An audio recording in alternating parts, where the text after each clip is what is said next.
কারণ আমরা যে অবস্থা আছি তাতে তো গণতান্ত্রিক পদ্ধতিতে কোনোদিন মুসলমানরা রাষ্ট্রীয় ক্ষমতায় যাইতে পারবে না। তাহলে আর বিকল্প চিন্তা করতে হবে, সেটা হলো ছোট দল বড় দলের উপর জয়যুক্ত হতে পারে, তো কোরআনে বলা আছে। তো সেখানে সেই ছোট দলের মধ্যে নবী রসুল বা তাদের সমমানের লোক থাকতে হবে, তা নাহলে ছোট দল বড় দলের উপরে জয়যুক্ত হবে না। এইসবগুলি লক্ষ্য নিয়েই আমাদের কাজ করতে হবে। আমরা এখন শত শত দল, আপনি বাংলাদেশে যদি অনুসন্ধান করেন যেমন যে কয়েকশো দল এই বাংলাদেশে আছে, এক একটা ডিস্ট্রিক্টে কয়েকজন পীর আছে, প্রত্যেক পীরের আলাদা আলাদা দল। তো এখন এই 72 দল 73 দল এটার আল্লাহ স্বীকৃতি দেননি। আল্লাহ বলছেন মানুষ দুই দল, মোমেন এবং কাফের। এখন তোমরা মোমেনরা যদি কাফেরদের সংখ্যার 3 উপনীত হইতে পারো তাহলে তোমরা মাঠ ত্যাগ করবে না। এটা হলো আল্লাহর আইন। সুরে আনফালের মধ্যে এটা বলা আছে, 3 উপনীত হতে বলা হয়েছে। আর মানুষ হলো দুই দল, মোমেন এবং কাফের। এটা বাংলাদেশ না, মোমেন এবং কাফের সারা পৃথিবীর মানুষ 3 উপনীত হইতে হবে। না হওয়া পর্যন্ত তোমরা দাওয়াতি কাজ চালাতে থাকো। তুমি যদি মনে করো যে ইমাম মুয়াজ্জিন মাদ্রাসা শিক্ষা ব্যবস্থা এটা বিনা বেতনে চলবে, তুমি দেখাও 10টা মসজিদ, যে এই 10টা মসজিদ আমরা বিনা বেতনে চালু করছি। তুমি 10টা শিক্ষা প্রতিষ্ঠান দেখাও যে এটা আমরা বিনা বেতনে এটা চালু করছি। তা তোমরা যা বলে বেড়াচ্ছ এর উদ্দেশ্য হলো মানুষকে আল্লাহর দিন থেকে দূরে রাখা, যে মানুষ যেন এই ধর্ম শিক্ষা না করে, ধর্ম শিক্ষায় অর্থ ব্যয় না করে। জেনারেল শিক্ষাটা যেরকম আমাদের প্রয়োজন, ধর্মীয় শিক্ষাটা আমাদের তেমনই প্রয়োজন। কাজে যদি মাদ্রাসায় শিক্ষকরা বেতন না নেয়, তা জেনারেল শিক্ষকরা বেতন নেবে কেন? একজন মানুষ ইমামতি করে, সে কি নামাজের বেতন দেন? আপনি তাকে বেতন দেন যে আপনি তার সময়টাকে আটকে রেখেছেন, আপনি সময়ের মূল্য দিবেন। আপনি সব কিছুর জন্য আল্লাহ রসুল থেকে আদর্শ নেন। আল্লাহ রসুলকে যে আল্লাহ তাআলা এত বড় ভাতা দিয়েছে, কিসের বিনিময়ে? কি ব্যবসা করছে আল্লাহ রসুল? নবুয়ত লাভ করার পরে তিনি একদিনও সিরিয়া গেছেন ব্যবসা করতে? তো এখন জান্নাত আছে একমাত্র আল্লাহর কাছে। কাজে আল্লাহর কাছে আপনি জানমাল বিক্রি করবেন, সেইটা যদি আপনি ফানাফি শাইখ অর্থাৎ আপনার শাইখের কাছে আপনার সব কিছু বিক্রি করলেন, সে বেচতে নিয়ে যাবে, তা আপনি এটা জাল করলেন না? এই জাল ব্যবসা, এইটা হলো হারাম। কিন্তু আল্লাহর কাছে আপনি জীবন সম্পত্তি বিক্রি করবেন, এটা তো ফরজ, কাজে এটা তো ব্যবসা। কাজে এখন এই জালিয়াতির মধ্যে কি ইমামরা আসে? কোনো ইমাম বলে যে আমাকে টাকা দেন আমি আপনার জন্য ভেস্তে যাবেন? কোনো ইমাম বলছে? কোনো বক্তা বলছে? তা তুমি যাদেরকে বলো যে টাকা নেওয়া জায়েজ নাই, তারা তো কেউ ধর্ম ব্যবসা করে না। এটা করে এক শ্রেণীর লোক, যাদেরকে আমাদের সমাজে পীর মাশায়েখ বা ওলি আল্লাহ হিসাবে, এদের মধ্যে 2-4টে ভালো লোকও আছে, কিন্তু সংখ্যা কম। সুলতানার নাসিরা মানে এমন ক্ষমতা, যে ক্ষমতা আমাকে সাহায্য করে। নাসিরা মানে সাহায্য করে, সুলতান মানে ক্ষমতা। যে ক্ষমতায় আমাকে সাহায্য করে এটা রাষ্ট্রীয় ক্ষমতা। রাষ্ট্রীয় ক্ষমতা ছাড়া এই কাজে অন্য কিছু সাহায্য করতে পারে না। এই জন্য দিন কায়েমের জন্য রাষ্ট্রীয় ক্ষমতা এর মালিক হওয়া শর্ত। এখনই যদি আপনি বলেন যে কবরই হাড় ভাঙিয়ে ফেলাইলো, তাহলে বিচারে ফেলে আর কী শাস্তি দেবে? এই জন্য মরার পরে মানুষ ভালো এবং মন্দ ইলিন সিজন দুটো জায়গায় থাকবে, এবং শাস্তিটা এই পর্যন্তই যে তাদেরকে সকাল বিকাল তাদের ঠিকানাটা দেখানো হবে, এটা একটা শাস্তি। চ্যানেলটি সাবস্ক্রাইব করে আমাদের সঙ্গেই থাকুন। সম্মানিত সুধীমণ্ডলী, আমরা সূরা ফুরকানের 35 নম্বর আয়াত থেকে আলোচনা শুরু করব ইনশাআল্লাহ। আউযু বিল্লাহি মিনাশ শাইতানির রাজীম, বিসমিল্লাহির রহমানির রহিম। ওয়ালাকাদ আতাইনা মূসাল কিতাবা ওয়া জাআলনা মাআহু আখাহু হারুনা ওয়াজিরা। আল্লাহ রাব্বুল আলামিন বলেন, নিশ্চয়ই আমি দিয়েছি মূসা আলাইহিস সালামকে কিতাব। এই কিতাবের নাম হচ্ছে তাওরাত। তাওরাত শব্দ, তুর শব্দ তো প্রজ্বলিত করা, জ্বালানো। আফারাআইতুমুন নার আল্লাতী তুরুন আছে না ওয়াকিয়ায়? তো তোমরা কি দেখো না ওই আগুন, যে তুরুন, যে আগুনটা তোমরা জ্বালাও, ওই যে তুরুন জ্বালানো, ওই তুর থেকেই তাওরাত, মানে প্রজ্বলিত জ্বলন্ত আলো বিস্তৃতকারী কিতাব। তো আল্লাহ বলেন, নিশ্চয়ই আমি দান করেছি মূসা আলাইহিস সালামকে কিতাব। এই কিতাবের নাম হচ্ছে তাওরাত। ওয়া জাআলনা মাহু আখাহু হারুনা ওয়াজিরা, এবং করেছি আমি তার সাথে আখাহু তার ভাই হারুনকে ওজির তার সাহায্যকারী। ওজির মানে সাহায্যকারী, মন্ত্রী। মন্ত্র মানে পরামর্শ দেওয়া, আর মন্ত্রী মানে পরামর্শদাতা, আর ওজির মানে সাহায্যকারী। একই অর্থে প্রায় ব্যবহার হয়।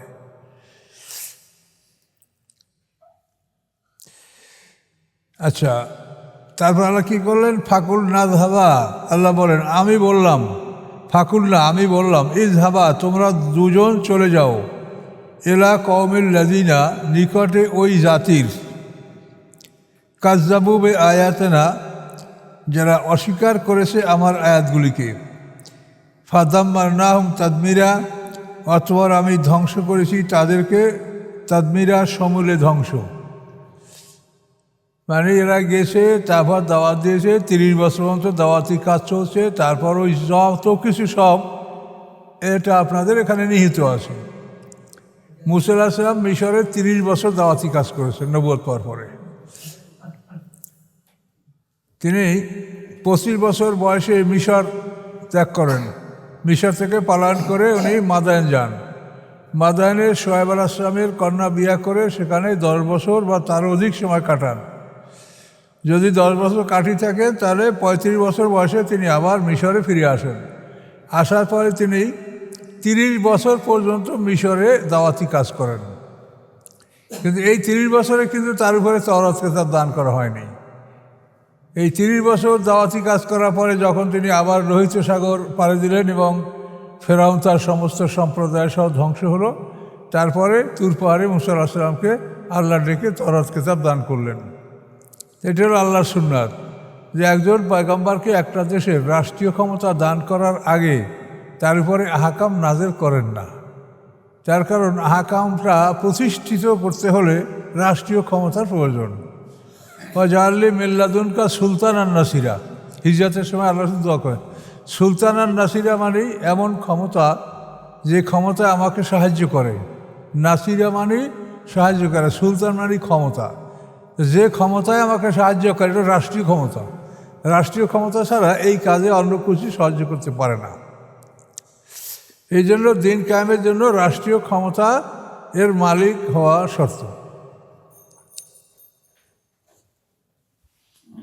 আমরা যে অবস্থায় আছি তাতে তো গণতান্ত্রিক পদ্ধতিতে কোনোদিন মুসলমানরা রাষ্ট্রীয় ক্ষমতায় যাইতে পারবে না। তাহলে আর বিকল্প চিন্তা করতে হবে, সেটা হলো ছোটো দল বড় দলের উপর জয়যুক্ত হতে পারে, তো কোরআনে বলা আছে। তো সেখানে সেই ছোট দলের মধ্যে নবী রসুল বা তাদের সমমানের লোক থাকতে হবে, তা নাহলে ছোটো দল বড় দলের উপরে জয়যুক্ত হবে না। এইসবগুলি লক্ষ্য নিয়েই আমাদের কাজ করতে হবে। আমরা এখন শত শত দল, আপনি বাংলাদেশে যদি অনুসন্ধান করেন তার মনে হয় যে কয়েকশো দল এই বাংলাদেশে আছে। এক একটা ডিস্ট্রিক্টে কয়েকজন পীর আছে, প্রত্যেক পীরের আলাদা আলাদা দল। তো এখন এই 72 দল 73 দল এটার আল্লাহ স্বীকৃতি দেননি। আল্লাহ বলছেন মানুষ 2 দল, মোমেন এবং কাফের। এখন তোমরা মোমেনরা যদি কাফেরদের সংখ্যার 3-এর একই উপনীত হইতে পারো তাহলে তোমরা মাঠ ত্যাগ করবে না। এটা হলো আল্লাহর আইন। সুরে আনফালের মধ্যে এটা বলা আছে, 3-এর একই উপনীত হতে বলা হয়েছে। আর মানুষ হলো 2 দল, মোমেন এবং কাফের। এটা বাংলাদেশ না, মোমেন এবং কাফের সারা পৃথিবীর মানুষ। 3-এর একই উপনীত হইতে হবে, না হওয়া পর্যন্ত তোমরা দাওয়াতি কাজ চালাতে থাকো। মালিকে যা বলবে সেইটা করলে তো আপনি বেতন পাবেন, না নিজের ইচ্ছা করলে বেতন পাবেন। তো মালিক আপনাকে যা বলছে তাই করেন। যে তোমার 3-এর এক পর্যন্ত উপনীত না হতে পারলে তোমরা সে পর্যন্ত কী করতে থাকো, দাওয়াতি কাজ অব্যাহত রাখো।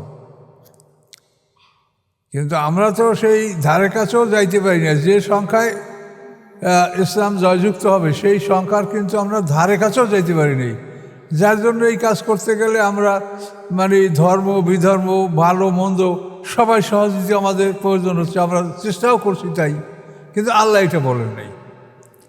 আল্লাহর এমন কোনো প্রয়োজন নাই যে আপনি দিন কায়েম না করলে আল্লাহর কোনো ক্ষতি হয়ে যাচ্ছে বা আপনি প্রপার ওয়েতেই কাজটা করবেন। নিজে সম্পূর্ণ ইসলামের মধ্যে বহাল থেকে আপনি কাজটা পরিচালনা করবেন, যা পারেন তাই করেন। লা ইউকাল্লিফুল্লাহু নাফসান ইল্লা উসাহা, কোনো মানুষকে তার সাধ্যের বাইরে আল্লাহ কোনো বোঝা তার উপর চাপান না।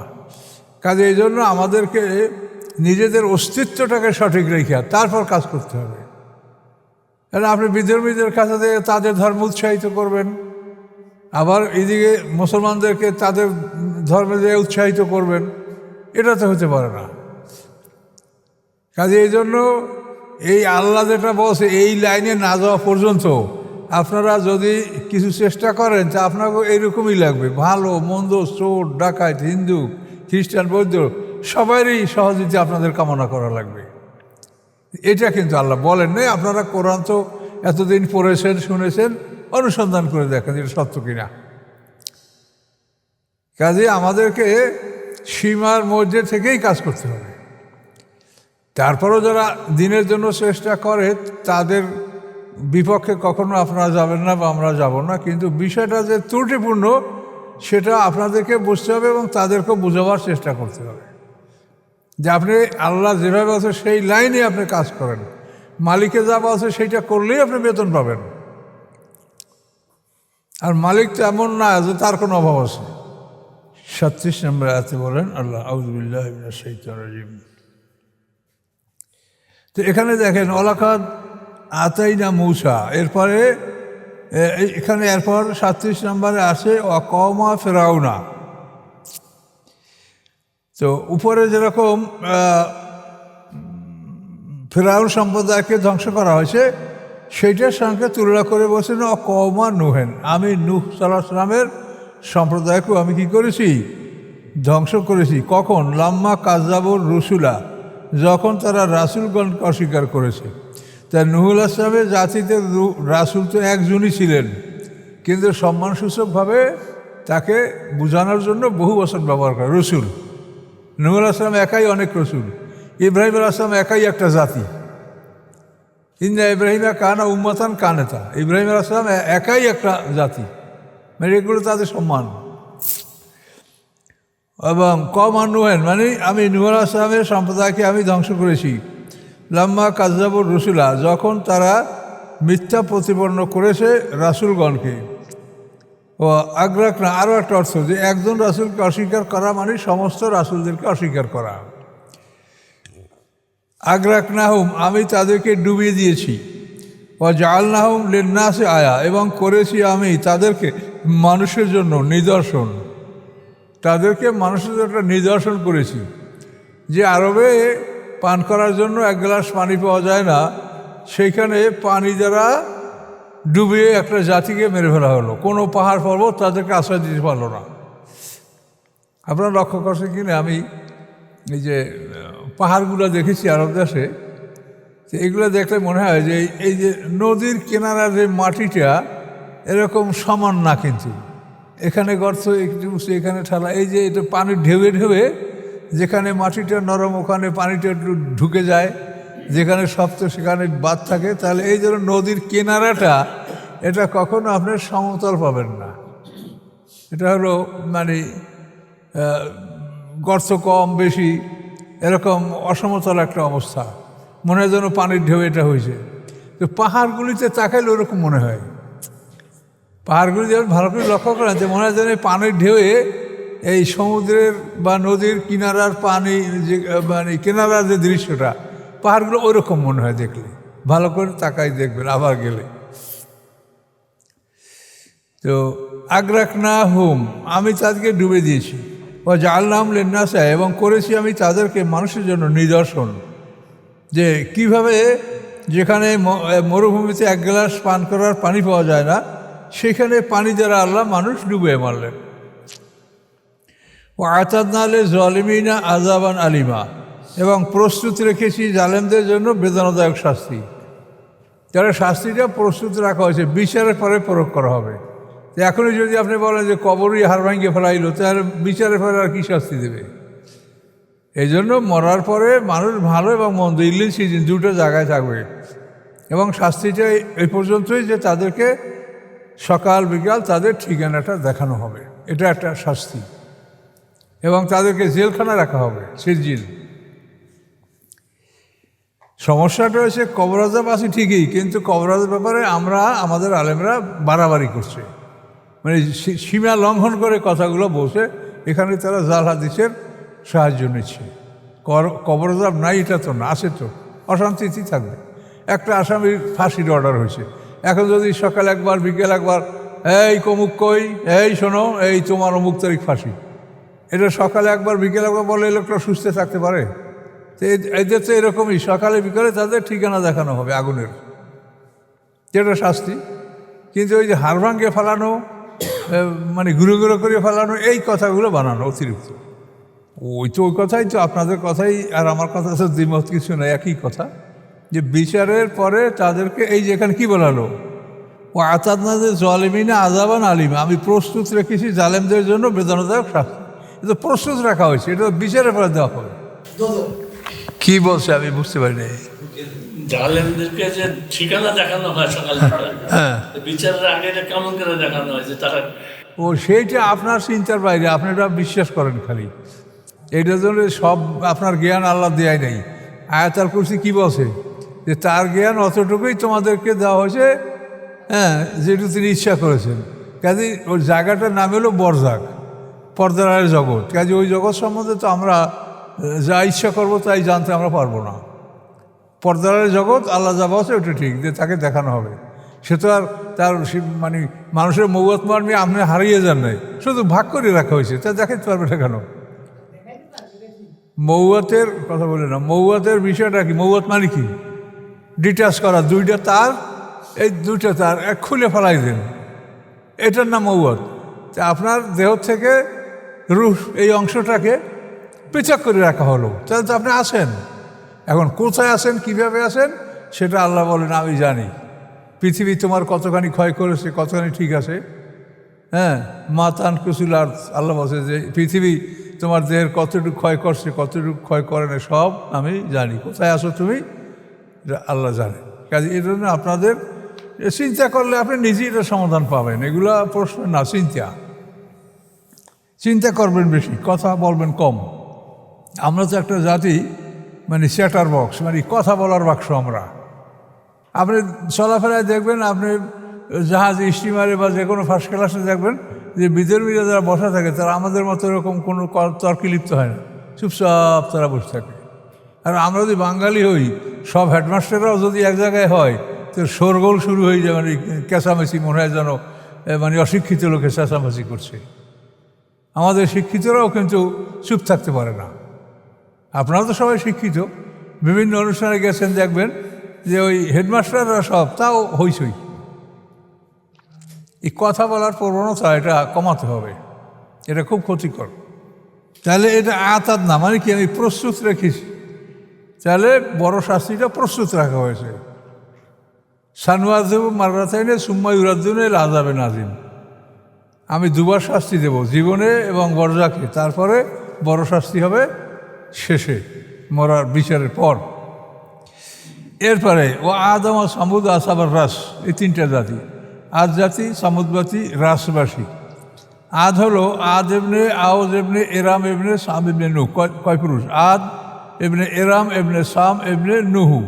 তাহলে নূহ আলাইহিস সালামের আদ এবনে আওজ এবনে এরাম এবনে সাম এবনে নুহ, নূহ আলাইহিস সালামের 5 পুরুষ পরে জাতি হলো আদ জাতি।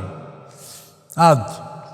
সামুদ, সামুদ এবনে জাসুর এবনে আওজ এবনে এরাম এবনে সাম এবনে নুহ, এর 1 পুরুষ পর, আদের 1 পুরুষ পরে সামুদ জাতি। যে আদ জাতি ধ্বংস করেছে আল্লাহ, সামুদ জাতি ধ্বংস। আসাবের রাস, রাস হলো কুয়াবাসী, কুয়া, কাঁচা কূপ। রাস শব্দটা হলো কাঁচা কূপ, যেই কূপের চতুর্পাশ বাঁধানো না। তো এই রাসবাসী হলো, এটা সফান এবনে হানজালা নামক একজন পয়গম্বরকে তারা হত্যা করেছে, তার নাম কোরআনে নাই, তাফসিরে আছে। তো এই রাসের লোকগুলো আসলে এই সামুদ জাতির অবশিষ্ট লোক, যারা ও সময় মারা যায় নাই, ধ্বংস হয় নাই।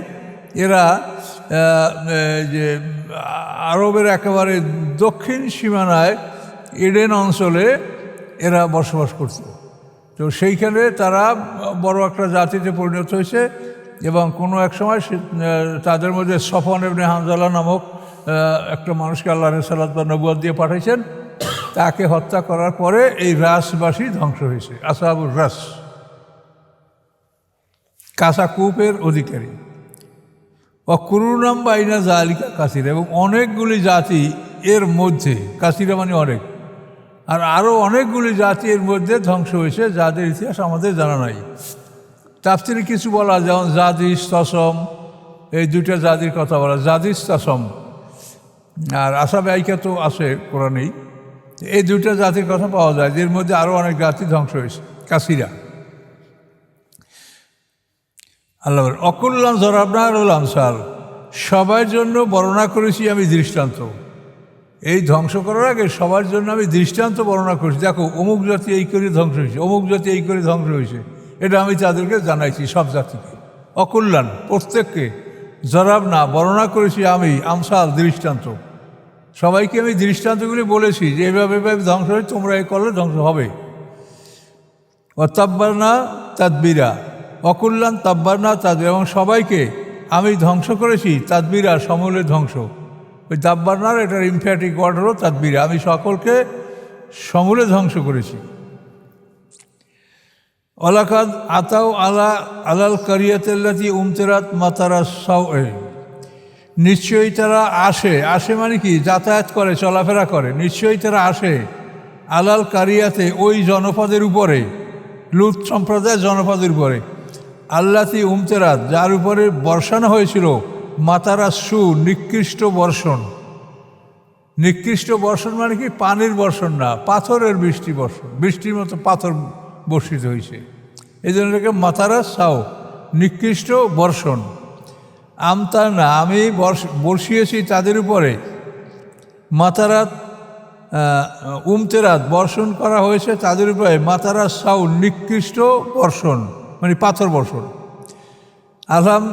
আফালাম ইয়াকুন ইয়ারাউনাহা, তারা কি সেটা দেখে নাই? মানে এই লুত সম্প্রদায়ের ধ্বংসস্তূপটা সিরিয়ায় যাবার সময়ও দেখবে এবং আসার সময়ও দেখবে, এবং এমনভাবে রওনা করলে এখানে এসে দিন হবে, এখানে রাত থাকবে না, এই দিক দিয়ে গেলে ওখানে দিন, আর ওদিক দিয়ে ফেরার পথে এখানে দিনের বেলা। এটা আল্লাহরই কুদরত, তো ওইখানে যাতে এই দৃশ্যটা তারা দেখে যেতে পারে।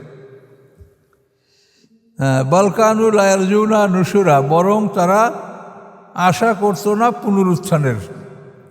পুনরুত্থানের যে একটা আশা বিশ্বাস। ইয়ারজুন মানে ভয় করা, আপনি যদি বলে অলা ইয়ারজুনা, তারা ভয় করতো না পুনরুত্থানের, এই তর্জমাটাও হবে। রাজা মানে ভয় করা, রাজা মানে আশা করা। ওয়াইজা রাওকা, যখন দেখে ওরা আপনাকে, রাও বহু বচন, ওয়াইজা রাওকা যখন ওরা দেখে আপনাকে, এই তাকিজুন আকা ইল্লাহুজুয়া, গ্রহণ করে না আপনাকে তারা, ইল্লাহুজুয়া উপহাস ব্যতীত অন্য কোনের উদ্দেশ্যে। আপনাকে দেখলেই ঠাট্টা শুরু করে দেয়, আব্দুল মোত্তালেবের এতিমের কাছে আল্লাহ নবুয়ত পাঠাইছে, আর বড় বড় মানুষগুলো আল্লাহ দেখে না, উপহাস ঠাট্টা। এই তাকে জুনাকা গ্রহণ করে না তাকে আপনাকে, ইল্লাহুজুয়া উপহাস ব্যতীত অন্য কুচির উদ্দেশ্যে। হাজাল্লাজি বাসাল্লাহ রসুলা, এই লোকটা কি আল্লাহ রসুল হিসেবে পাঠিয়েছে? হ্যাঁ, আর কোনো লোক পাইল না আল্লাহ এতিমকে, দুর্বল এতিম।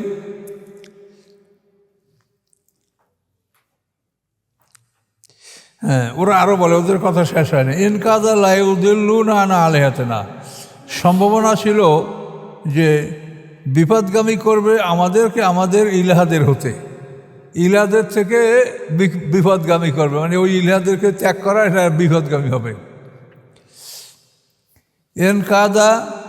কাদা ইয়াকাদা মানে নিকটতম হওয়া, নিকটতম ছিল যে তারা লিউদিল্লু না বিপদগামী করবে আমাদেরকে, আন আলেহাতে না আমাদের ইলাহাদের থেকে।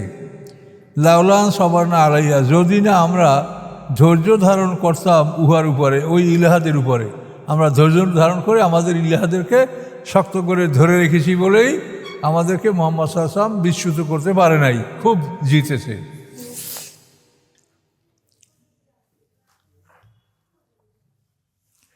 আল্লাহ বলেন অসাফা ইয়ালামুনা, অতি শীঘ্রে অচিরে ইয়ালামুনা তারা জানবে, হিনা ইয়ারাউনাল আযাবা, যখন ইয়ারাউনা দেখবে তারা, আযাবা শাস্তি, যখন তারা শাস্তি দেখবে তখন তারা জানতে পারবে মান আদাল্লু সাবিলা, কে অধিকতর ভুল পথে আসে রাস্তার দিকে, পথের দিক থেকে কে সবচেয়ে ভ্রষ্ট এটা তারা অচিরেই জানতে পারবে। আদাল্লু সাবিলা, সবচেয়ে বিপদগামী পথের দিক থেকে। আর মানের তাকাজা ইলা হাবাহু, আল্লাহ তার রাসূলকে সান্ত্বনা দিচ্ছেন, আপনি কি মনে করেন? আর আপনি কি মনে করেন? মানের তাকাজা ইলাহা হাওয়াহু, যে গ্রহণ করেছে ইলাহ তার মনের ইচ্ছাকে ইলাহা বানাইছে, অর্থাৎ মন যা চায় তাই করে। পাথর একটা সুন্দর বগলে হাঁটে, এই ইলাহ, সেটা ভালো পাথর হয়, এটা ফেলাই দিয়ে ওইটা বগলে নেয়, মানে মনে যা চায় তাই। তো আল্লাহ বলেন, আপনি কি মনে করেন যে গ্রহণ করে ইলাহ নিজের কামনাকে, মনের ইচ্ছাকে, আফান্তা তাকুনু আলাইহি ওয়াকিলা, আপনি কি তার অভিভাবক হবেন? কখনোই সম্ভব নয়, আপনি তার অভিভাবক হবেন না। আম তাহাসাবু, অথবা আপনি কি ধারণা করেন, আন্না আকসারম ইয়াসমাউনা আও ইয়াকুলুন, যে নিশ্চয়ই তাদের অধিকাংশ শোনে এবং বোঝে। তার অধিকাংশ তারা শোনেও না, বোঝেও না। ইনহুম ইল্লা কালাম, নয় তারা ব্যতীত পশুর মতো ব্যতীত তারা আর কিছু নয়। ইনহুম, নয় তারা ব্যতীত, ইল্লা ব্যতীত, কাল আনাম, পশুর মতো ব্যতীত ছাড়া তারা আর কিছু নয়। বাল্লুম আদাল্লু সাবিলা, বরং তার চাইতে আরও অধিক ভুল পথে, পশুর চাইতেও বেশি বিভ্রান্ত এরা। আলাম তারা ইলা রব্বিকা, এখানে আল্লাহর কুদরত সম্পর্কে বলছে এই রূপতে। আলাম তারা ইলা রব্বিকা, আপনি কি দেখেন না আপনার রবের দিকে, রবের প্রতি। কাইফা মাদ্দা জিল্লে, কীভাবে সে ছায়াটাকে লম্বা করেন। এই সকালবেলা বিরাট লম্বা আপনার ছায়া, আপনি দেখবেন যে আপনি 50-60 লম্বা, তাই না? এটা মাদ্দা জিল্লে।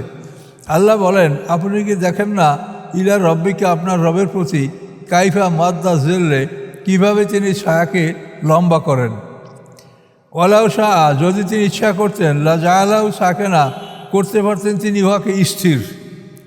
আপনার ছায়া আপনার মতোই থাকবে, ছোট হবে না, বড় হবে না, স্থির করতেও পারতেন।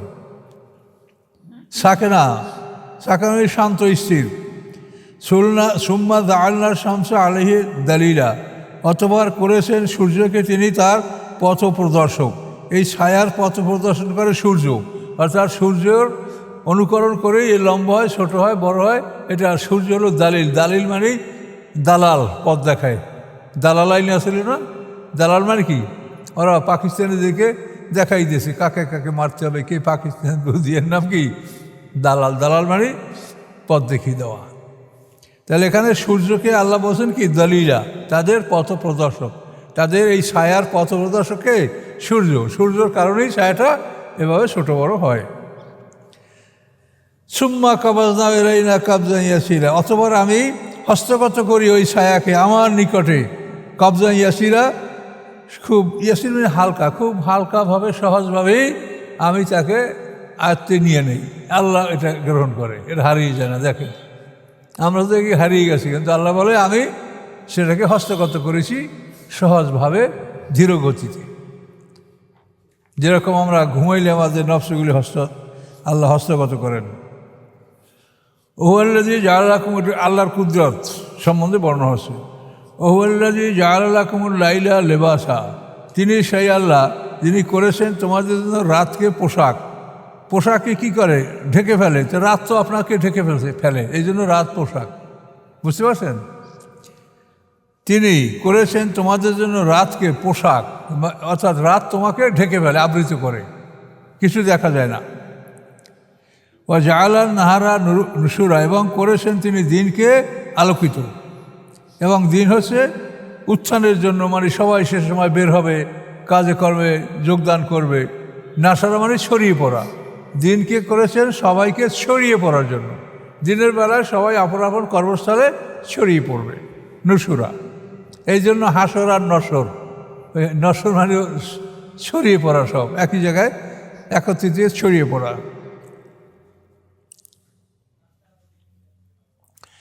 ওয়াল্লাযী আরসালা রিয়াহা, তিনি সেই আল্লাহ যিনি প্রেরণ করেন, পাঠান রিয়াহা, বায়ু। এই রিয়াহা বহু বচন যদি হয় তাহলে রহমতের বাতাস, আর যদি রিহ এক বচন হয় তাহলে শাস্তির বাতাস। এটা কোরআনে এভাবেই ধরে নেবেন সব জায়গায়। তিনি সেই আল্লাহ যে প্রেরণ করেন রিয়াহা রহমতের বাতাস, বুশরান সুসংবাদ বহনকারী, বাইনে এদেই রহমাতিহি রহমতের সম্মুখ ভাগ থেকে। এই রহমত মানে বৃষ্টি, বৃষ্টির পূর্বাহ্নে আল্লাহ তাআলা রহমতের ঠান্ডা বাতাস প্রেরণ করেন। আপনি যদি ঠান্ডা বাতাস অনুভব করেন তো মনে করেন যে বৃষ্টি আসতেছে। রহমতের পূর্বক্ষণে সামনে, অর্থাৎ বৃষ্টির পূর্বক্ষণে আল্লাহ তাআলা সুসংবাদ বহনকারী বায়ু প্রেরণ করেন। ওয়ানজালনা মিনাস সামাই মান তাহুরা, এবং আমি নাজেল করি আকাশ হতে পবিত্র পানি। বৃষ্টির পানিটা তো দৃষ্টিলতার সাথেও পরিষ্কার, কোনো রকমের ভেজালের মধ্যে নাই। পানিটাকে আল্লাহ তাআলা শুদ্ধ করে বাষ্প করে আকাশে তোলেন এবং জলীয় বাষ্প হিসেবে ঘুরতে থাকে। যখন বৃষ্টি প্রয়োজন মনে করেন তখন আল্লাহ তাআলা ঠান্ডা বাতাস ওর সাথে মিশিয়ে দেন, সাথে সাথে তো পানিতে রূপান্তরিত হয় এবং আস্তে আস্তে এটা পড়তে থাকে। মেঘকে বলেছি শিব, চালুনি। চালুনির থেকে যেরকম আটা বা ময়দা ধীরে ধীরে পড়ে, ওই বৃষ্টিটা চালুনির মতো অল্প অল্প করে পতিত হয়। একবারে বেশি করে পতিত হলে মাটি সেটাকে ধারণ করতে পারতো না, ছোটো গাছপালা মরে যেত। এই জন্য দেখেন কি কুদরতের সাথে আল্লাহ এটা করছে। আল্লাহ বলেন লে নুহিয়া বি বালদাতা মাইতা, লে মানে জন্য, যে আমি জীবিত করার জন্য, লে নুহিয়া আমি জীবিত করার জন্য, বিহি ওই বৃষ্টির সাহায্যে, বালতাতা মাইতা মৃত শহর। মৃত শহর মানে যে শহরের মাটি কৃষি উৎপন্ন করার ক্ষমতা রাখে না। এই শুকনো মাটিতে আপনি কোনো গাছপালা কোনো দানা বপন করলে সেটা অঙ্কুরিত হবে না। যদি পানি দেন তাহলে হবে, পানি ছাড়া হবে না। এই জন্য মাইতা বলা হয়েছে যে আমি জীবিত করি বৃষ্টির সাহায্যে বালদাতান মানে শহর, মাইতান মানে মৃত, মৃত শহরকে। আর নুস্কিয়াহু এবং পান করাই আমি ওই পানি, মেম্মা উহাদেরকে খালাক না যাদেরকে আমি সৃষ্টি করেছি, আমার সৃষ্টিকে ওই বৃষ্টির পানি আমি পান করাই। আনামান অনেক চতুষ্পদ পশু, ও আনাসিয়া কাসিরা এবং অনেক মানুষ। ইনসানের বহু বচন আনাসি, অনেক পশু এবং অনেক মানুষকে আমি ওই পানি পান করাই। কতকে টিউবওয়েল থেকে নদীর থেকে যে পানি পান করে ওটা উৎস আল্লাহ, আল্লাহর থেকেই এটা আমরা পাচ্ছি। ওয়ালাকাদ সাররাবনাহু বাইনাহুম লিয়াযাক্কারু, আল্লাহ বলেন নিশ্চয়ই আমি বর্ণনা করেছি এই কোরআন তাদের মাঝে কোরআন বর্ণনা করা হয়েছে লিয়াযাক্কারু, যাতে তারা উপদেশ গ্রহণ করতে পারে। কিন্তু ফাআবা আকসারুন নাস ইল্লা কুফুরা, অধিকাংশ মানুষ অস্বীকার করলো কুফরি ব্যতীত আর সব কিছু। হ্যাঁ, ফাআবা আকসারুন নাসে অধিকাংশ লোক অস্বীকার করলো কুফরি মানে ইল্লা কুফুরা মানে কুফরি ছাড়া অন্য কিছু, অর্থাৎ কুফরি ছাড়া অন্য কিছু তারা গ্রহণ করবে না। কুফরি ছাড়া সবই অস্বীকার করছে, শুধু গ্রহণ করছে কি কুফরি। এই যে ইল্লা কুফুরা মানে সবই অস্বীকার করছে, স্বীকার করছে কি যে আমরা কুফরি করবো, এইটা তারা গ্রহণ করছে। এই যে ইল্লা কুফুরা, অধিকাংশ লোক আল্লাহর এই নিয়ামত কোরআনকে অস্বীকার করেছে এবং তারা শুধু গ্রহণ করছে কি কুফরি, অবিশ্বাস।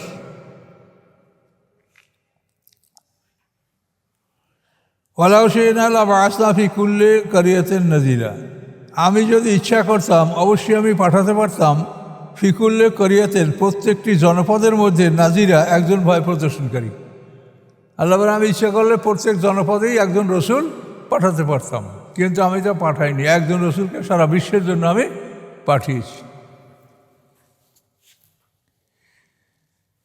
ফালা তুতিল কাফিরিনা ওয়া জাহিদুম বিজিহাদান কাবীরা, আপনি অনুকরণ করবেন না কাফেরদেরকে, পরিশ্রম করুন তাদেরকে নিয়ে, বিহিমেন এই কোরআনের মাধ্যমে জেহাদান কাবিরা বড় পরিশ্রম, তাদেরকে নিয়ে আপনি পরিশ্রম করেন কিন্তু তাদের আনুগত্য করবেন না। তাহলে আমাদের এই কাজ যে আমরা তাদেরকে নিয়ে পরিশ্রম করব, আমরা তাদেরকে বোঝাবার সার্বিক চেষ্টা করব, কিন্তু তাদেরকে আমরা উৎসাহিত করব না। কথা বলতে পারছেন? কাজে আপনারা বিধর্মীদের ধর্মীয় অনুষ্ঠানে তাদেরকে উৎসাহিত করার জন্য তাদের এটা কুফুরির মতো ধরল। তাআনুল বিররি ওয়াত তাকওয়া, আল্লাহ বলছেন নেকি পরহেজগারির সহযোগিতা করো। ওয়ালা তাআওয়ানু আলাল ইসমি ওয়াল উদওয়ান, পাপ এবং সীমা লঙ্ঘনে তোমরা একে অপরকে সাহায্য করবে না, এটা আল্লাহর ডাইরেক্ট নির্দেশ। কাজে আপনি তো বিধর্মীদের কোনো অনুষ্ঠানে গিয়া তাদেরকে উৎসাহিত করতে পারেন না। আপনার সুবিধার জন্য করবেন, তাহলে আল্লাহর সুবিধা আপনার প্রয়োজন নাই। কাজে এগুলো চিন্তা করে কাজ করতে হবে। আমরা সমর্থন করি ইসলামের আন্দোলনকে, কিন্তু তাদের সাথে আমরা সরাসরি যোগদান না করার কারণ হলো এইগুলি, যেখানে অনেক ত্রুটি আছে।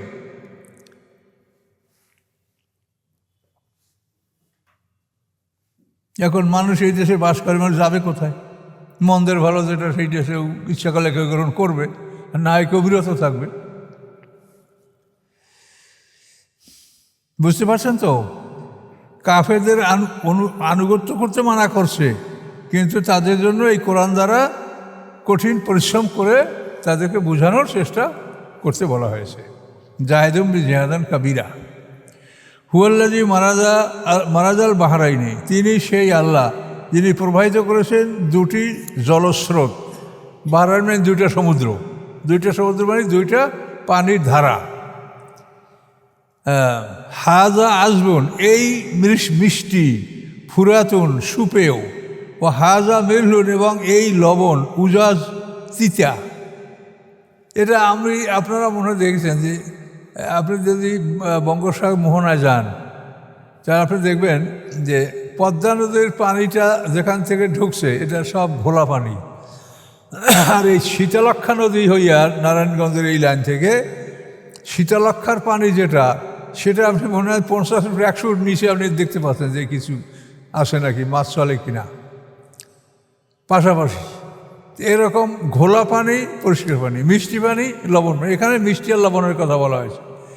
তো মারাজাল বাহরাইন দুইটা জলস্রোত প্রবাহিত করেন। হাজা এই আজবুন মিষ্টি, ফুরাতুন সুপেয়, ও হাজা এবং এই একই জায়গায়, মেলহুন লবণ, উজাজুন তিতা, ও জাআলা, এটার উজাজ বিটার তিতা, ও জাআলা বাইনহুমা বারজাখা, এবং করেছেন উভয়ের মধ্যে একটি পর্দা।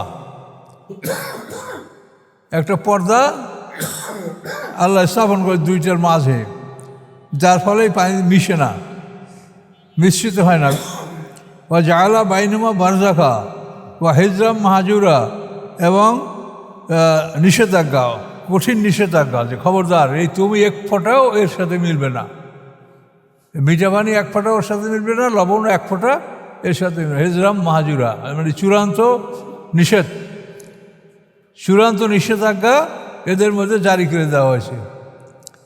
তাহলে যে আকাশ পৃথিবীকে আল্লাহ বলছেন যে আমার আমানত গ্রহণ করবে কিনা, তো এটাও তো আকাশ পৃথিবীর একটা আমানত গ্রহণ করার মতোই, যে আমার আদেশ তারা একটু লঙ্ঘন করে না।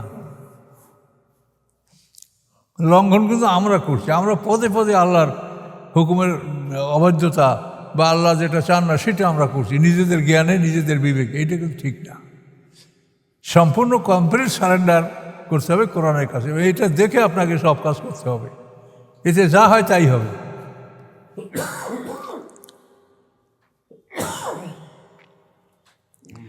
ওহুয়াল্লাযী খালাকা মিনাল মায়ে বাশারান, তিনি সেই আল্লাহ সৃষ্টি করেছেন পানি হতে মানুষ। মানুষের সৃষ্টি উৎস হচ্ছে পানি, অর্থাৎ সিমেন্স, বীর্য। এই পানি হতে আল্লাহ তাআলা সকল জাতি সৃষ্টি করেছেন। হুয়াল্লাযী খালাকা মিনাল মায়ে বাশারান, তিনি সেই আল্লাহ সৃষ্টি করেছেন পানি হতে মানুষ।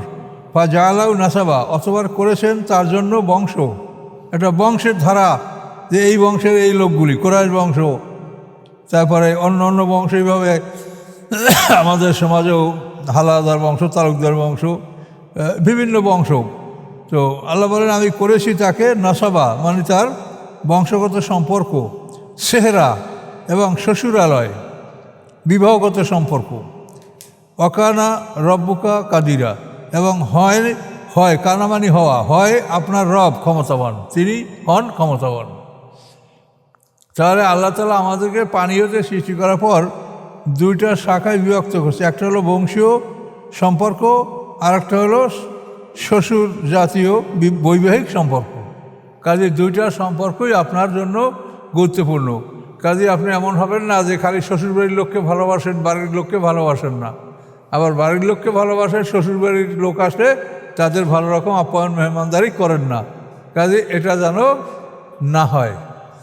কাজে এই বিষয়গুলো আপনারা লক্ষ্য রাখবেন। আমাদের কিন্তু এই ত্রুটিটা হয়, আমাদের বিবিসা চায় যে তার বাবার বাড়ির মেহমানের খুব ভালো খেদমত করবে, আর যদি তার স্বামীর বাড়ির আত্মীয় স্বজন হয় তখন সে মানে খারাপ কথা, রাগ মেজাজ, কোনোটা ভালো কাজ মানে তার করতে ইচ্ছা করে না। এরকম কিন্তু সমাজে আমরা দেখতে পাই। এগুলো আমাদেরকে নীরবে বরদাস্ত করতে হয়, কি করা যাবে কখন। তো এগুলো কিন্তু আল্লাহ দেখেন ছোটোখাটো মনে করবেন, এটা কোরআনের ব্যাপার। এটা তাদেরকে বোঝাবার চেষ্টা করা হবে যে তোমরা দেখো যে আল্লাহর কোরআন এই দুটো গ্রুপকেই এর সুন্দর বা সেবা যত্ন করতে আল্লাহ বলেছেন। এই বিষয়টা একেবারে স্পষ্ট সমাজে এই ব্যবধানটা আছে। মহিলারা সবসময় তার বাবার বাড়ির আত্মীয়স্বজনে তাদের খুব আপ্যায়ন করতে রাজি, কিন্তু যদি দেখে তার শ্বশুর বাড়ির আত্মীয়স্বজনে তখন মুখ বাজার। এটা যেন না হয়। আল্লাহ বলে দিলেন যে আমি দুটাই তোমার জন্য করেছি, একটা হলো বংশগত সম্পর্ক আর একটা হলো বৈবাহিক সম্পর্ক। দেখেন শুধু নামাজ পড়লেই যদি হয়ে যেত তাহলে এত কথা বলবেন কেন বলেন? শুধু নামাজ পড়লেই যদি হয়েই যায় সব, এত কথা আল্লাহ কেন বলবেন বলেন? তা আল্লাহ তার কোরআনে যা বলছে এটা মোটেও বেশিও না কম না, এটা আমাদের জরুরি, এটাই আল্লাহ বলছেন। ওয়াবুদুনা মিন দুনিল্লাহি মা লা ইয়ানফাউহুম, এবং তারা ইবাদত করে আল্লাহর পরিবর্তে মা এমন কিছু লা ইয়ানফাউহুম যা তাদের উপকার করে না, ওলা ইয়াদুরহুম এবং যা তাদের ক্ষতিও করে না। ওয়াকানাল কাফিরু আলা রব্বি জাহিরা, এবং কাফেররা হয় আল্লাহর উপরে বিরোধী। জহিরা মানে বিরোধী। আল্লাহ সবসময় কাফেররা আল্লাহর বিরোধী থাকে, মানে কাফেরদের মধ্যে শয়তান গোপনে থাকে, এই শয়তানের মাধ্যমে এই বিরোধিতাটা। ওমা আরসালনাকা ইল্লা মুবাশশিরান ওয়া নাযীরা, পাঠাই নাই আমি আপনাকে ব্যতীত যে আপনি সুসংবাদদাতা এবং আপনি ভয় প্রদর্শনকারী। তা আপনি লা এবং ইল্লা মিলে নিশ্চয়ই করতে পারেন, নিশ্চয়ই আপনাকে আমি পাঠিয়েছি সুসংবাদদাতা এবং ভয় প্রদর্শনকারী হিসেবে। কুল, আপনি বলুন, মা আসালুকুম আলাইহি মিন আজরিন, আমি এর বিনিময়ে, আমি যে তোমার দাওয়াত দিয়েছি এর বিনিময়ে আমি তোমাদের কাছে কোনো পারিশ্রমিক দাবি করি না। ইল্লা মান শাআ, ব্যতীত ইহা, আমি কি চাই? ব্যতীত ইহা, যে শাহ যে ইচ্ছা করে, আইয়াত্তাখিযা ইলা রাব্বি সাবিলা, সে যেন গ্রহণ করে রবের দিকে পথ, সে যেন রবের দিকে পথ অনুসন্ধান করে, এটা আমি চাই। তোমাদের কাছে কোনো বিনিময় চাই না। আল্লাহ রসুল কাজ করেছেন, তার বিনিময় আল্লাহর পক্ষ থেকে আল্লাহ তাকে দিয়েছেন, অসাধারণ বিনিময়, তাকে পারিশ্রমিক আল্লাহ তাআলা দিয়েছেন। তো এখন এক শ্রেণীর লোকে কিন্তু হইচই করে যে আল্লাহ কোরআনে বলছে যে ওয়ালা তাশতারু বিআয়াতি সামানান কালিলা, আমার আয়াতগুলি নিকৃষ্ট মূল্যে বিক্রি করো না। কাজে এই জন্য ইমামের বেতন, মুয়াজ্জিনের বেতন, তারপরে আলেমরা যে মাদ্রাসা মসজিদ এগুলোর বেতন, এটা এখানে নিষেধ, হারাম। তো এই লোকগুলি হলো নির্বোধ, তারা কোরআনের আয়াত কেন নাযিল হয়েছে কেউ এগুলো কিছু তারা বোঝে না। তুমি যদি মনে করো যে ইমাম, মুয়াজ্জিন, মাদ্রাসা শিক্ষা ব্যবস্থা এটা বিনা বেতনে চলবে, তুমি দেখাও 10টা মসজিদ, যে এই 10টা মসজিদ আমরা বিনা বেতনে চালু করছি। তুমি 10টা শিক্ষা প্রতিষ্ঠান দেখাও যে এটা আমরা বিনা বেতনে এটা চালু করছি। তা তোমরা যা বলে বেড়াচ্ছ, এর উদ্দেশ্য হলো মানুষকে আল্লাহর দিন থেকে দূরে রাখা, যে মানুষ যেন এই ধর্ম শিক্ষা না করে, ধর্ম শিক্ষায় অর্থ ব্যয় না করে। জেনারেল শিক্ষাটা যেরকম আমাদের প্রয়োজন, ধর্মীয় শিক্ষাটা আমাদের তেমনই প্রয়োজন। কাজে যদি মাদ্রাসায় শিক্ষকরা বেতন না নেয়, এটা জেনারেল শিক্ষকরা বেতন নেবে কেন? দুটোই তো মানব কল্যাণের জন্য। তাই তোমরা একটার জন্য বেতন যত দাও কোনো আপত্তি নেই, আর মাদ্রাসার জন্য 200 টাকা প্রাইভেট দিতে গেল, তোমাদের এটা কোরআন বিক্রি করা হয়ে গেল। তোমরা কি বুঝেছ?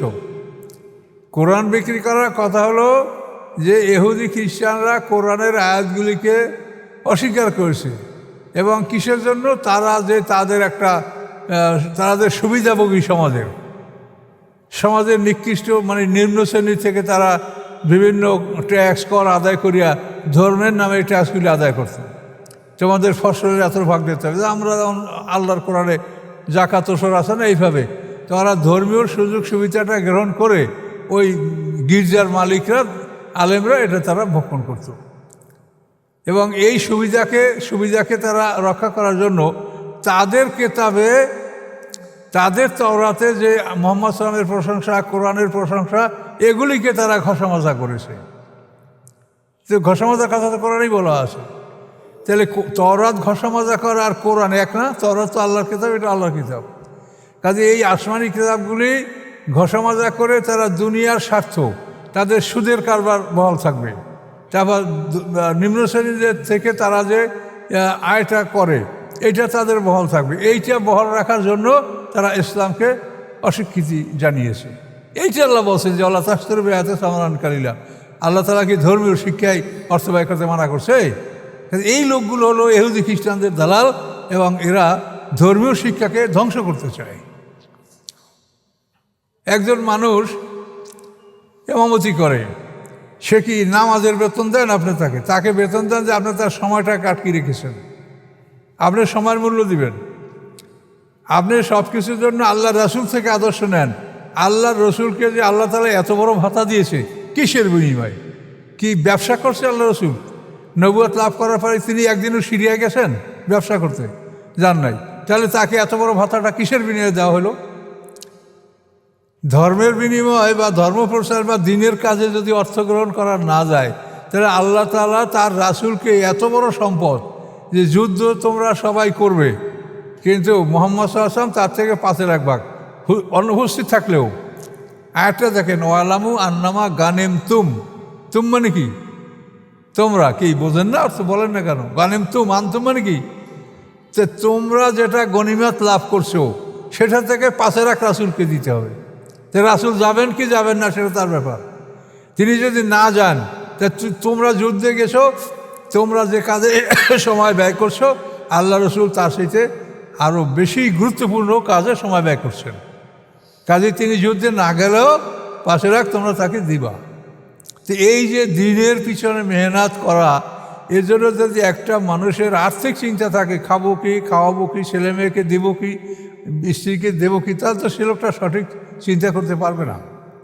কাজে এই জন্য ধর্মীয় ব্যাপারে যারা চিন্তা গবেষণা করে তাদের পিছনে এমন আর্থিক অবস্থা থাকা উচিত যাতে তাদের এইরকম কোনো চিন্তা না থাকে। আর এই লোকগুলি নির্বোধ, এরা বলে ধর্মের বিনিময়ে কিছু করা যাবে না। তারপরে করে দেখা। কাজে এই লোকগুলি ইসলামের শত্রু। এরা যে শত্রুর পক্ষে কাজ করে তা তারা নিজেরা বোঝে না, এবং তাদের কথার পিছনে কোনো দলিল নাই। তারা এই কথা বলতে পারে না যে এইটা অমুক ইমাম বলছে বা এইটা অমুক তাফসিরি আছে যে এটা করা যাবে না। ওয়ালা তাস্তর বেয়াতি সামানকারীরা, আপনাদের কারো কাছে মারিফুল কোরআন আছে? কারো ঘরে আপনার আছে? তো এই মারিফুল কোরআন এই 32 পৃষ্ঠা আপনি দেখেন তো কী লেখা আছে? মারিফুল কোরআন, ওয়ালা তাস্তর বেয়াতি সামানকারী, এতে ব্যাখ্যাটা আপনি একটা ফটো করে নিয়ে আসবেন কালকে ক্লাসে। যে এই মারিফুল কোরআন, সেখানে বলা আছে যে এই ইমামতি ধর্মীয় শিক্ষা এই জন্য বেতন গ্রহণ করা জায়েজ। হ্যাঁ, 32 সম্ভবত, যদি না আয়াতটা দেখে নেবেন বাকারায়, সূরা বাকারার প্রথম দিকে আয়াত, খুব দূরে না। ওয়ালা তাস্তর বেয়াতি সামানকারীরা, বাকারার মধ্যে। তাহলে এখন এই বিষয়গুলি আপনাদেরকে বুঝতে হবে। এটা হলো মানে মানুষকে একটা ভুল পথে, এবং এতে কিন্তু সাধারণ উৎসাহিত হয়, হ্যাঁ হাজুর এরকমই করে। ধর্ম ব্যবসা একটা আছে, সেটা কি? কোরআনে আল্লাহ কি বলছেন? হাল আদুল্লুকুম আলা তিজারাতিন তুনজিকুম মিন আযাবিন আলিম, তোমাদের কি আমি একটা ব্যবসার কথা বলবো না যে এই ব্যবসা তোমাদেরকে বেদনাদায়ক শাস্তি থেকে মুক্তি দিবে? ব্যবসা। তাহলে আল্লাহ বলছেন ব্যবসা, সেই ব্যবসাটা কি? আল্লাহর উপরে ঈমান আনবে, তারপর কি তুমিনুল্লাহ রাসূলা তুজাহিদুনা ফি সাবিলিল্লাহ, আল্লাহর পথে তোমার জিহাদ, এই একটা ব্যবসা। এবং এই ব্যবসাটার মূল ফাউন্ডেশন হলো, ভিত্তি হলো যে ব্যবসা মানে বেচা কিনা। আল্লাহ তোমার জীবন সম্পত্তি আমার কাছে বিক্রি করো, জীবন বিক্রি করো, বেহেশত কেনো, খরিদ করো, এটা ব্যবসা, বেচা কেনা। তো এইটা হলো প্রকৃত ধর্ম ব্যবসা, যে এইটা করলে আপনি শাস্তি থেকে মুক্তি পাবেন, জান্নাত পাবেন। কিন্তু এই ধর্ম ব্যবসাকে কেউ জাল করতেছে, সেইটা হলো হারাম। জাল করে কারা? যদি কেউ বলে যে আমাকে টাকা দিলে আমি তোমাকে ভেস্ত দিতে পারবো, এটা হলো জাল। এখন পৃথিবীতে এক শ্রেণীর মানুষ যারা ধর্ম ব্যবসা করে, মানে এইভাবে জনগণের টাকা নিয়ে তারা হাজার হাজার কোটি টাকার মালিক হয়েছে। আর জনগণকে এমনভাবে বোঝানো হয়েছে যাতে তারা বোঝে যে হুজুরকে এই টাকা দিলে ইনশাআল্লাহ আমি জান্নাতে যাইতে পারবো। তো এখন জান্নাত আছে একমাত্র আল্লাহর কাছে, কাজে আল্লাহর কাছে আপনি জানমাল বিক্রি করবেন। সেইটা যদি আপনি ফানাফি শাইখ অর্থাৎ আপনার শাইখের কাছে আপনার সব কিছু বিক্রি করলেন, সে বেচতে নিয়ে যাবে, তা আপনি এটা জাল করলেন না? এই জাল ব্যবসা, এইটা হলো হারাম। কিন্তু আল্লাহর কাছে আপনি জীবন সম্পত্তি বিক্রি করবেন, এটা তো ফরজ, কাজে এটা তো ব্যবসা। কাজে এখন এই জালিয়াতির মধ্যে কি ইমামরা আসে? কোনো ইমাম বলে যে আমাকে টাকা দেন, আমি আপনার জন্য ভেস্তে যাই? কোনো ইমাম বলছে? কোনো বক্তা বলছে? তা তুমি যাদেরকে বলো যে টাকা নেওয়া যায় যায়, তারা তো কেউ ধর্ম ব্যবসা করে না। এটা করে এক শ্রেণীর লোক, যাদেরকে আমাদের সমাজে পীর মাশায়েখ বা ওলি আল্লাহ হিসাবে, এদের মধ্যে 2-4টা ভালো লোকও আছে, কিন্তু সংখ্যা কম। অধিকাংশ কাসিরুম মিনহুম ফাসিকুন, কোরআনেই বলা আছে এদের অধিকাংশ ফাসেক। কাজে এইটা সমাজের মানুষকে সঠিকভাবে না বুঝাইয়া একেবারে কমনভাবে বলা হয়, ইয়াসিন সূরা আছে ইত্তাবিউ মা লা ইয়াসআলুকুম আজরাহুম মুহতাদুন। হ্যাঁ, যারা তোমাদের কাছে কিছু চায় না, তো চায় কে? আমরা চাই। কে চায়? একটা মানুষ ইমান আনুক, এর বিনিময়ে কেউ অর্থ চায় পৃথিবীতে? ইমান আনবে, তার জন্য আমরা সবাই খুশি, তাকে দিব। কিন্তু তার যে প্রশিক্ষণটা লাগবে, একটা মানুষ এই কোরআন শিখেতে 18-20 বছর, আল্লাহ রসুল 23 বছর বসে শিখেছে। এখন এই 20-23 বছর একটা মানুষ বিনা অর্থে বা সময় তাকে কে দেবে বলেন? তোমরা গল্প করতে তোমরা দাও, তোমরা দেখাও যে আমরা একটি প্রতিষ্ঠান আমাদের আছে যেখানে আমরা বিনামূল্যে 20 বছর পর্যন্ত এই মানুষকে প্রশিক্ষণ দিব, দেখাও তোমরা। তাহলে তোমরা আসলে মানে উপরে মনে হয় যেন তোমরা ধর্মের কথা বলছো, কিন্তু এর ভিতরে হলো যে তোমরা ইসলামের বিরোধিতা করছো, ইসলামী শিক্ষার বিরোধিতা করছো। কাজে এই জন্য এই বিষয় থেকে আমরা সতর্ক থাকব। কী জন্য আল্লাহ বলছে সেটা বলছে ওদেরকে, ইহুদি খ্রিস্টান। এখন ওদের মতো আমরা করলে আমরাও। কোরআন আয়াত একটা বিষয়, শানে নজুল মানে কি? নাজেল হওয়ার উদ্দেশ্য। তো ওটা একটা ঘটনা কেন্দ্র করে নাজেল হয়, কিন্তু পরবর্তীতে বিষয়টা সকলের জন্য প্রযোজ্য। কিন্তু ওদের মধ্যে যদি আমরা করি, তাহলে আমরাও ওই আয়াতের অন্তর্ভুক্ত হব। কাজেই ইহুদিদের যে সুদের ব্যবসা, এই সুদের ব্যবসাকে বহাল রাখার জন্য, তারপর নিম্ন শ্রেণীর থেকে তাদের যে আয়, এইটাকে বহাল রাখার জন্য তারা ইসলামের বিরোধিতা করেছে, কোরআনের বিরোধিতা করেছে। সেইটা আল্লাহ বলছে যে আমার আয়াতগুলির বিনিময়ে তোমরা এই জিনিস, এই বিনিময়ে তোমরা আমার আয়াতগুলিকে ধ্বংস করছো। তোমরা তাওরাত কিতাবকে নিজ হাতে লিখেছো, ইয়াকতিবুন আল কিতাব আইদিম সুম্মা ইয়াকুলুনা হাযা মিন ইনদিল্লাহ। তারা নিজ হাতে কিতাব লিখে বলে যেটা আল্লাহ বলেছে। এই যে ইরেজিং, টেম্পারিং তোমরা করছো, তাওরাতের আয়াত ধ্বংস করে এবং কোরআনকে অস্বীকার করছো, মোহাম্মদ সাল্লাল্লাহু আলাইহি ওয়াসাল্লাম। এইটা হচ্ছে তোমাদের নিকৃষ্ট মূল্য। এখন একজন আপনারা কোরআন শেখেন, নাকি নিকৃষ্ট মূল্য হচ্ছে বা ইমামকে বেতন দিচ্ছেন, এইটা কি এর মধ্যে পড়ে? কাজে এরা জানবে না, শুনবে না, মানে মনে হয় যেন নিজেরাই বড় মুফাসসির হয়ে গেছে। এদের থেকে সতর্ক থাকবেন।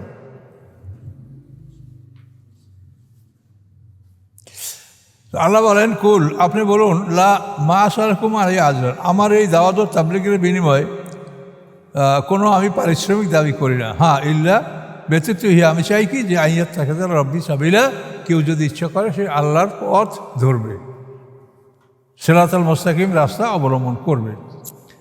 আল্লাহ বলেন, অতাওয়াক্কাল আলাল হাইয়ে, আপনি নির্ভর করুন এমন এক অস্তিত্বের উপরে যিনি চিরঞ্জীব, কখনো মৃত্যুবরণ করেন না। আলাল হাই আল্লাযী লা ইয়ামুতু, যিনি কখনো মৃত্যুবরণ করেন না। ওয়াসাব্বিহ বিহামদিহি, পবিত্রতা ঘোষণা করুন তার প্রশংসা সহ। ওয়াকাফা বিহি, এবং যথেষ্ট আল্লাহ তাআলা বিজুনুব ইবাদি খাবিরা, জুলুম মানে অপরাধ, তার বান্দার অপরাধ সম্পর্কে খবর রাখার জন্য আল্লাহ যথেষ্ট। বান্দা কি অপরাধ করে এটার খবর আল্লাহ সঠিকভাবে রাখছেন, রেকর্ড করছেন। আল্লাযী খালাকাস সামাওয়াতি ওয়াল আরদ, তিনি কে? ওই আলাল হাইয়ে, যিনি চিরঞ্জীব, তিনি কে? আল্লাযী খালাকাস সামাওয়াতি ওয়াল আরদ, যিনি সৃষ্টি করেছেন 7 আকাশ 7 জমিন, আমা বাইনহুমা, এবং যা কিছু আছে এই উভয়ের মধ্যে, ফি সিত্তাতি আইয়ামিন, 6 দিনের মধ্যে। সুম্মা ইস্তাওয়া আলাল আরশ, তারপর তিনি অবস্থান গ্রহণ করেছেন আরশে। কীভাবে করেছেন সেটা তিনি জানেন। আর রহমান, তিনি দয়ালু, দয়াময়। ফাসআল বিহি খাবিরা, জিজ্ঞাসা করুন আপনি তার সম্পর্কে খাবিরা, যারা অবগত, যারা খবর রাখে তাদের কাছে। খবর রাখে কারা? যারা আসমানি কিতাবের আলেম, তাদের। আপনি প্রয়োজন বোধে আসমানি কেতাবের আলেমদেরকে জিজ্ঞাসা করতে পারেন।